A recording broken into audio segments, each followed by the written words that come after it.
compound interest. Okay, you guys are already very well aware about what is compound interest and what is simple interest. पता है कि नहीं पता है?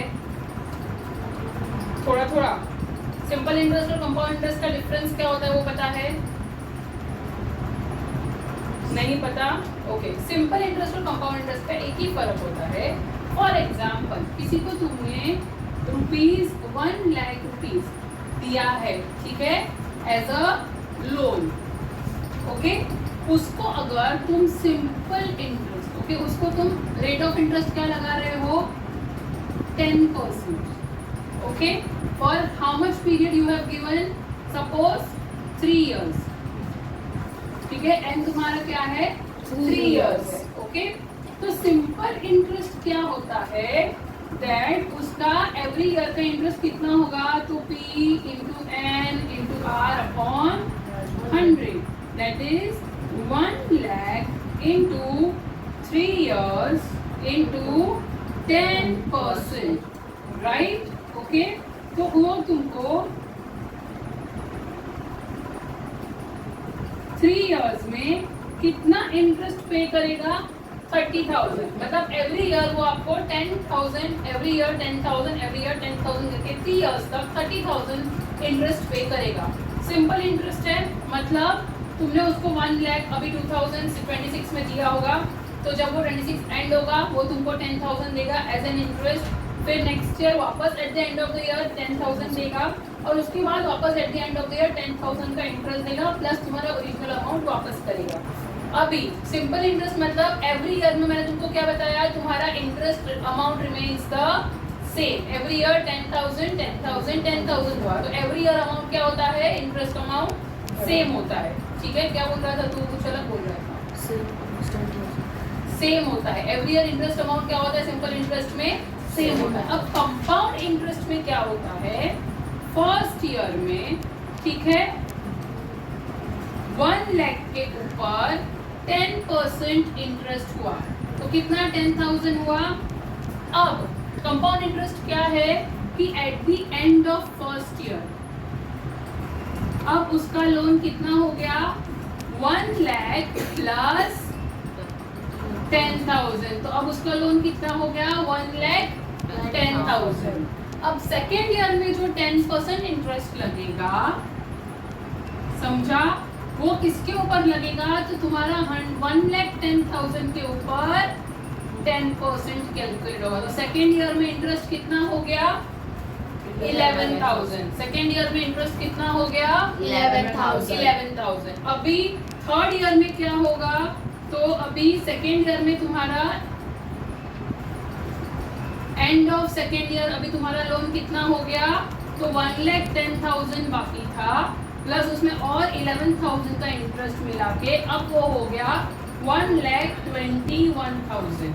तो थर्ड ईयर में ये अभी 1,21,000 के ऊपर इंटरेस्ट कैलकुलेट होगा.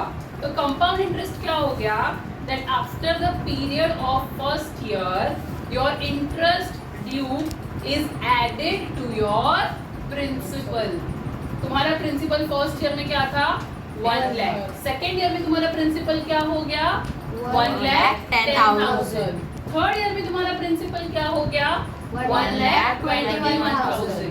मतलब कंपाउंड इंटरेस्ट क्या होता है कि अगर तुम इंटरेस्ट नहीं पे कर पा रहे हो तो इंटरेस्ट तुम्हारा क्या हो जाता है? प्रिंसिपल बन जाता है, प्रिंसिपल में ऐड हो जाता है, and then on that whole amount your interest is being charge.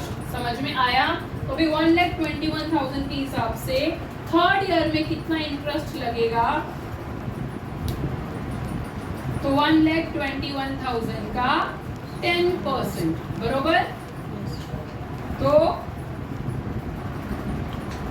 12,100. Okay, अब ये जो हमने कंपाउंड इंटरेस्ट निकाला एक एक ईयर का अलग से, तुम्हारे पास कंपाउंड इंटरेस्ट का फॉर्मूला है? कंपाउंड इंटरेस्ट का नहीं है, बट अमाउंट का है. वो अमाउंट में से प्रिंसिपल माइनस करोगे तो कंपाउंड इंटरेस्ट मिल जाएगा. क्रॉस वेरीफाई करते हैं, हमने जो इंडिविजुअल एक एक साल का निकाला है वो, और हमारे फॉर्मूला के हिसाब से दोनों आंसर राइट है कि नहीं कंपाउंड इंटरेस्ट के. तो फॉर्मूला के हिसाब से क्या है? A is equal to P. P क्या है हमारा? प्रिंसिपल. हमारे क्वेश्चन में P कितना है? 320. हमारे क्वेश्चन में what is the P, what is the principal amount in our question which we are solving right now? 1 lakh. 1 lakh. Thank you so much. 1 lakh bracket में क्या आएगा?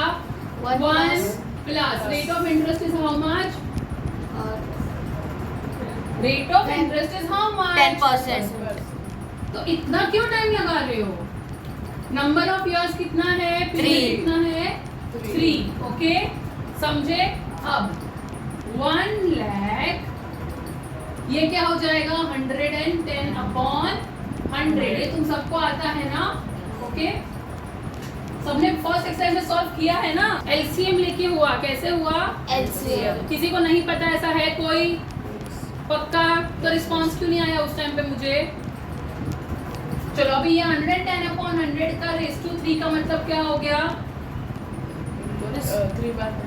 3 टाइम्स ये नंबर को मल्टीप्लाई करना है. 110 upon 100 into 110 upon 100 into 110 upon 100. समझा? अब क्या करेंगे? पहले तो 0 0, ये 0 0, फिर ये 2 0, तो ये भी 0 निकल गया, ये 1 0 1 0. यहाँ पे अभी कुछ नहीं बचा. यहाँ पे एक और 0 बचा है, इसको हम ऊपर के साथ कैंसिल कर सकते. तो अभी ऊपर क्या बचा? देखो, घाई मत करो, पहले शांति से लिख लो ऊपर क्या बचा. तो ऊपर यहाँ पे बचा 11 इंटू 110 इंटू 110. नीचे डिनोमिनेटर में कुछ भी नहीं बचा. अब ये क्या हो गया? तो 11 का स्क्वायर क्या होता है? 11 का स्क्वायर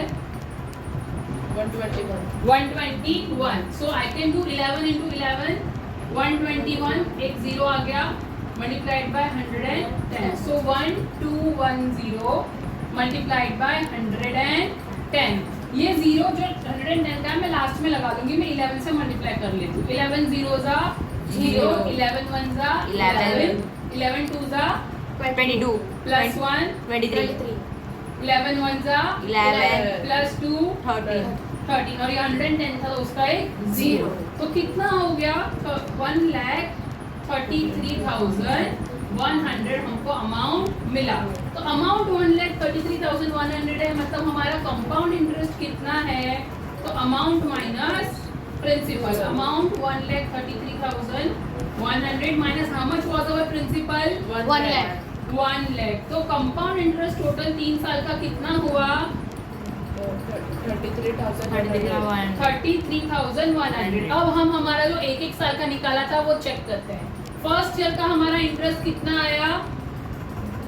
10,000. सेकेंड ईयर का हमारा इंटरेस्ट कितना आया था? 1,10,000. इंटरेस्ट कितना आया था? 11,000. 11,000. Thank you. थर्ड ईयर का इंटरेस्ट कितना आया था? 12,100. Very good, 12,100. तो ये तीनों का टोटल करो, कितना हो रहा है? 10,000 प्लस 11,000 प्लस 12,100. 33,100. सेम आया? Yes. 33,100. तो समझा, ये डायरेक्ट फॉर्मूला से हम जो नंबर ऑफ इयर्स बताए हुए होते हैं उतने साल का डायरेक्टली एक साथ निकलता है. और अगर इंडिविजुअली वो कैलकुलेट हो रहा होता है तो कंपाउंड इंटरेस्ट में इंडिविजुअली कैसे कैलकुलेट होता है अभी समझा. फर्स्ट ईयर तुम्हारे प्रिंसिपल पे रेट ऑफ इंटरेस्ट लगेगा, ठीक है. फिर जो इंटरेस्ट आया that will be added to your principal and that will become your new principal for your second year. समझ में आ रहा है? फिर ये प्रिंसिपल के ऊपर तुम्हारा रेट ऑफ इंटरेस्ट लगेगा. जो भी इंटरेस्ट आया अगेन ये वाले प्रिंसिपल में वो ऐड होगा and then again new principal will become. समझ में आ रहा है? ठीक है. ये कंसेप्ट समझा कंपाउंड इंटरेस्ट का. सिंपल इंटरेस्ट में ऐसा कुछ नहीं है. एवरी ईयर 1 लाख के ऊपर सेम 10%. सो सिंपल इंटरेस्ट में the principal remains the same throughout the period. जितना भी पीरियड है 3 years, 5 years, 10 years, 15 years, the principal remains the same. Compound interest में every year your principal changes. कैसे? Your interest is added to your Principal. and it becomes the new principal. समझ में आ रहा है? देखो चिन्मय, पक्का? श्योर? तुम लोग आ रहा है ना? ठीक है. Because he is looking totally shocked. समझ में नहीं आया मतलब क्या? पक्का समझ रहा है? ओके चलो. तो ये समझने के लिए प्लीज कॉपी कर लो. ये वाला क्वेश्चन नहीं, ये जो हमने एग्जांपल सेट किया वो प्लीज कॉपी कर लो. We just understood the difference between simple interest and compound interest. अभी compound interest का concept clear है क्या होता है, ठीक है. हर साल वो प्रिंसिपल बढ़ाते जाता है, इंटरेस्ट के ऊपर इंटरेस्ट रखता है, ठीक है. अभी on the construction work of a flyover bridge, there were 320 workers initially. पहले कितने वर्कर्स काम कर रहे थे, फ्लाईओवर ब्रिज बनाना है, ठीक है, जो हम लोग पुल बोलते हैं ना, उड़ान पुल. तो कितने वर्कर्स काम कर रहे थे उसके ऊपर, 320 वर्कर्स. अभी इनिशियली मतलब सबसे पहले, शुरुआत में. इनिशियली मतलब शुरुआत में, जब स्टार्ट हुआ तभी. Okay. The number of workers were increased by 25%. पहले कितने थे, 320 थे, फिर बाद में 25% वर्कर्स को बढ़ा दिया. एवरी ईयर, हर साल, जब तक वो बन नहीं रहा था, हर साल 25% बढ़ाए जा रहे हैं. अब देखो एवरी ईयर वो 25% बढ़ा रहे हैं, ठीक है. अभी फर्स्ट ईयर में 320 वर्कर्स थे, उसका 25% बढ़ाया. अब टोटल वर्कर्स कितने हो गए, 320 प्लस 25% हो गए, ठीक है. अगले साल बढ़ाएंगे तो 320 का 25% कोई ना बढ़ाएंगे. जितने वर्कर्स, क्या बोला है, एवरी ईयर, ठीक है. फर्स्ट ईयर में कितने हैं, तो 320 एम्प्लॉइज हैं, ठीक है. वर्कर्स काम करे 320 वर्कर, उसका 25% उन्होंने ऐड किया. अभी अगले साल वापस वो लोग 25% ऐड करेंगे, तो जितने एग्जिस्टिंग वर्कर्स रहेंगे उसका ना 25%. तो एग्जिस्टिंग कितने रहेंगे, पहले के 320 और उसमें 25% ऐड हुए थे वो, अब टोटल उतने हैं, उसके और 25%. तो हम क्या, कौन सा वाला फॉर्मूला यूज करेंगे, कंपाउंड इंटरेस्ट. कौन सा यूज करेंगे हम, कंपाउंड इंटरेस्ट. वे हर साल जो ऑलरेडी है वो भी मिल के अभी उसका 25%. तो that is compound interest. Understood. Okay. So find the number of workers after 2 years. तो अभी यहाँ पे हमारा प्रिंसिपल बताओ, how much is our principal, 320 workers, ठीक है. रेट ऑफ इंटरेस्ट 25% और पीरियड कितना है, number of years 2 years. Okay. How much it is, 2 years. हमेशा पहले फॉर्मूला लिखेंगे, A is equal to P. A is equals to P P plus plus bracket open 1 plus R upon 100 bracket close raised to n. अभी P की जगह पे क्या डालेंगे, 320 320. Okay. Plus 1 plus R की जगह पे क्या आएगा, 25 upon 100 अपॉन 100 रेज टू 2. 2 मुझे बताओ P प्लस है कि P मल्टीप्लाई होता है,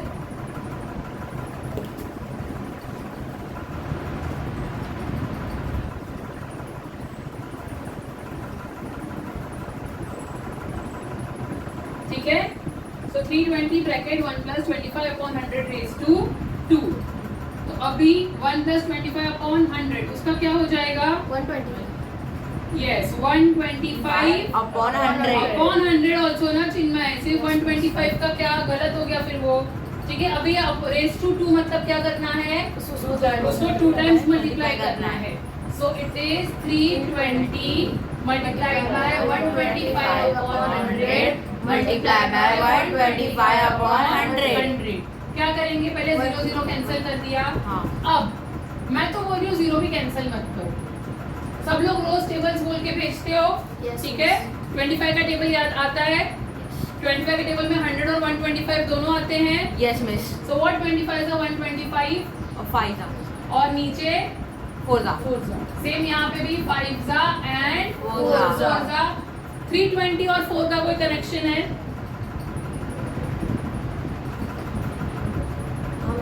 यस 4 8 जा यस. तो 4 1 जा 4, 4 8 जा 32, 0 जा 0. अब 4 और 80 4 2 जा 20 जा. 4 1 जा 4, 4 2 जा 80, अरे 4 2 जा 8, 0 जा 0. अब कुछ कैंसिल करने को बचा. देखो कैंसिलेशन न्यूमरेटर और डिनोमिनेटर में ही होता है, बाजू बाजू में कोई ये 5 5 कैंसिल नहीं कर देना, जो मुझे लग रहा है तो बोलने जा रहा था, ठीक है. तो बाजू बाजू में मल्टीप्लिकेशन, वो मल्टीप्लिकेशन है ना, 5 multiplied by 5. No cancellation. Cancellation ऊपर नीचे, न्यूमरेटर डिनोमिनेटर या तो क्रॉस में. समझ में आया. ओके. सो अब हमारे पास क्या बचा, 20 into 5 into 5. 25 जा 100 into 5 500. तो आंसर क्या आएगा, Find the number of workers after 2 years. So there will be 500 workers after 2 years. 2 years. समझ में आया? Yes, miss. क्लियर है? ठीक है, अच्छे से पहले इसको रीड कर लो, समझ लो, कुछ डाउट है तो पूछो and then copy. First sum समझ गया? ओके, अभी shall we move to next sum? Yes, miss. Okay, a shepherd has 200 sheep. कितने sheep है? 200. 200 sheep है उसके पास। Okay, find the number of sheep with him after 2 years. 2 साल बाद कितने sheep होंगे? If the increase in the number of sheep is 10% every year. क्या हो रहा है? अभी देखो 10% बढ़ते जाएंगे, ठीक है, पहले वाले कम तो नहीं होने वाले ना, तो ये भी क्या हो गया? Compound interest. ओके, तो यहाँ पे ईयर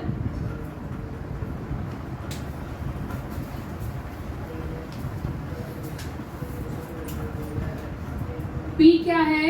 तो present number of sheep. P क्या है?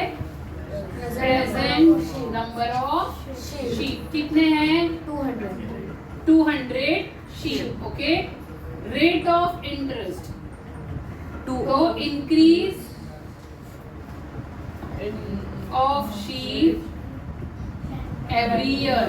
हर साल कितने बढ़ने वाले हैं? 10%. 10%। Very good everybody. ओके, और नंबर ऑफ ईयर कितने टाइम का पीरियड है? तो 2 years. 2 years। ओके, चलो वापस सबसे पहले फॉर्मूला लिखोगे और एक सम में लिखना पड़ रहा है, कोई प्रॉब्लम नहीं है, ठीक है?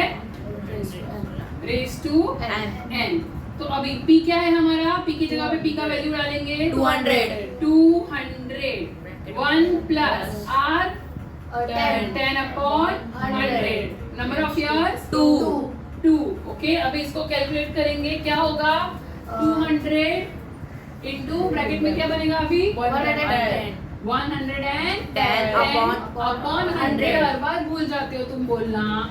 रेज टू 2 का मतलब क्या है? 2 बार मल्टीप्लाई करेंगे। 200 इंटू 110 अपॉन 100 इंटू 110 अपॉन 100। 2 0 इसके निकल गए, ठीक है, इसका एक 0 निकल गया, इसका एक 0 निकल गया, क्या बचा? 2 इंटू 11 इंटू 11। अब हमको पता 11 जाए, 11 का स्क्वायर क्या है? 121। So 2 into 121। 2 into 121 how much? 242। Perfect, 242। Okay, तो अब इसका मतलब क्या हो गया? There will be 242 sheep. There will be कितने? 242 sheep after 2 years. 2 years. अच्छा, अभी तुमको एक ट्रिक सिखाऊं मैं। ओके, कोई भी नंबर को अगर 11 से मल्टीप्लाई करना है, ठीक है, कोई भी कौन से नंबर को? 2 डिजिट नंबर को अगर 11 से मल्टीप्लाई करना है तो क्या करोगे पता है? सपोज 32 है, इसको 11 से मल्टीप्लाई करना है, क्या करने का पता है? फर्स्ट नंबर वैसे का वैसा, लास्ट नंबर वैसे का वैसा और बीच में दोनों का total. If you will multiply 32 by 11 you will get 352 always. 2 digit number को 11 से मल्टीप्लाई करने का शॉर्टकट, समझा? देखो सपोज 63 मल्टीप्लाइड बाय 11 क्या करोगे? 63. कितना आएगा? 693। मिरेकल मैथ है। फिर 23 मल्टीप्लाइड बाय 11 क्या होगा? 253। 253। मैं ये स्कूल टाइम से अप्लाई करते आ रही हूँ, ठीक है? अभी कभी भी ऐसा नंबर होता है कि भाई कैरी फॉरवर्ड होता है। फॉर एग्जांपल सपोज 69 है, तो 6 + 9 तो क्या हो जाएगा? 15। तो लास्ट वाला 9 ही रहेगा, ठीक है, बीच में 15 का 5 आएगा, 1 आगे कैरी होगा। आगे क्या आना था हमारा? 6 आना था, वहां पे 1 कैरी होगा तो क्या हो जाएगा? 7। समझा? ट्राई करना अभी कभी भी, ठीक है? ट्राई करना मतलब अप्लाई करना, ठीक है? ट्रिक्स पता होते हैं बट तुम अप्लाई कभी करते नहीं हो। अब कभी भी 11 को 2 डिजिट नंबर के साथ मल्टीप्लाई करना है तो ये ट्रिक अप्लाई करोगे। ओके, चलो यहाँ पे हमारा आंसर खत्म होता है कि हमारा ट्रिक था नीचे। चलो अच्छे से पहले इसको समझ लो एक बार वापस, क्वेश्चन रीड करो कैसे सॉल्व किया है देखो, and then copy. Okay, photo निकाल.